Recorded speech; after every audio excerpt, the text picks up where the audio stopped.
Oh my gosh, the new speaker is here, Stu. Are you excited? Mike Johnson! He's the one we've been looking for. He's the one. Now, let me tell you a little bit about what I know about Mike Johnson. Okay, now that we have that covered, let me tell you how I view this. The media loves Mike or hates Mike Johnson. Today. Hates him. Oh, yeah. Yeah, hates him. Passionately hate him. Yeah. Mm-hmm. You remember when McCarthy was Hitler? Oh, yeah. He was the most right-wing speaker in history. Yeah, this is Hitler's Hitler. No. This is the one Hitler looked up to going, wow, that guy's bad. Yeah, I noticed this in the coverage. Uh-huh. All of a sudden, Kevin McCarthy's this like moderate guy that we could all understand and get along with. But this guy, he's crazy. Ooh, he's nuts. Okay, so here's the thing. I'm just going to give you. I want you to view this in a different way. I remember being on the air when I don't remember, white or black smoke came out of the Vatican. And we're like, got a new pope. And the media was like, oh, we're going to hate all these popes. All these popes, they're bad popes. This pope is going to be a really bad pope. They're so bigoted.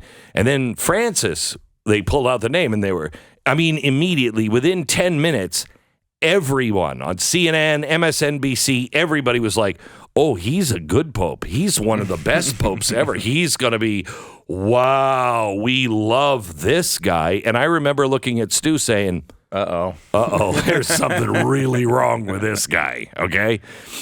So what did we do? We didn't know. We had a pretty good indication because the media loved him. Seeing that the media does not love Johnson, I think that's a pretty good sign. But just like this pope, I didn't want to say, more than be cautious. So I'm going to say the same thing here. Be cautious. But maybe we have a good pope. A good speaker. Unlike, I said, be cautious. This guy could be a nightmare. Be cautious. This guy might be good. Yeah, look, it could be good. His voting record isn't all that much better than McCarthy's. Pretty much the same. But right? McCarthy was still not so bad. No, he wasn't a catastrophe. It seems like they're going to be right in the same realm. The question was, is the risk worth it for this type of outcome? As we said at the beginning, most likely what's going to happen is someone who's similar, like McHenry or McCarthy or Scalise, is going to be the guy who gets through. And that's probably what's happened here. It seems... Well, yeah, he is conservative. He's very good on issues like pro-life. But he didn't have that problem with McCarthy really either. And of course, they're not going to ban abortion while they only have the House. Right? That's not going to happen. So here's the thing. We're going to know quite quickly because we have the spending bill coming up. And what a surprise. It happens right before the holidays. Happens right before Thanksgiving. Huh. Nothing bad ever happens in Congress when we all go away for Thanksgiving and Christmas. Right, we have our holiday parties and they have their holiday parties. Exactly and their holiday parties are much better than ours. Yeah. They spend trillions of dollars. So we'll see with this first holiday party. He's already indicated, Glenn, by the way, that he's going to support a spending deal to go forward. So this is not like a guy who's going to reverse the things that, Matt Gaetz said, for example, that he was opposed and he was upset about.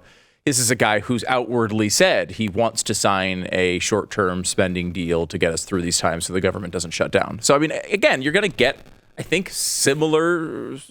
But that's not the worst thing in the world. How long is the short-term thing? If you give it to February... I'm not thrilled with this by any stretch because something will come up and they'll be like, you know what, we need a little more time. Short spending bills is not the answer.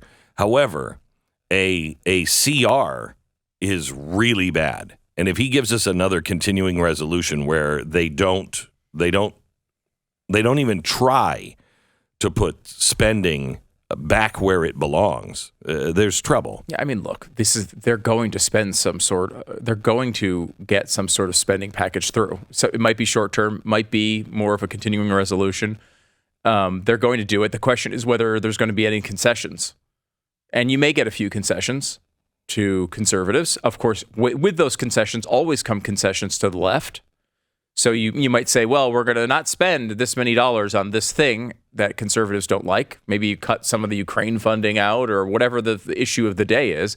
Of course, at the same time, to get this stuff through, what usually happens is there's little gifts to the moderate side of the Republicans. Mm-hmm. And in this case, because you have to work with the Senate and the president on it, you wind up giving concessions to people on the left, too. So, there's only so much a speaker can do, which was part of the reason why the last few weeks didn't make all that much sense, right? They can't do much in this time.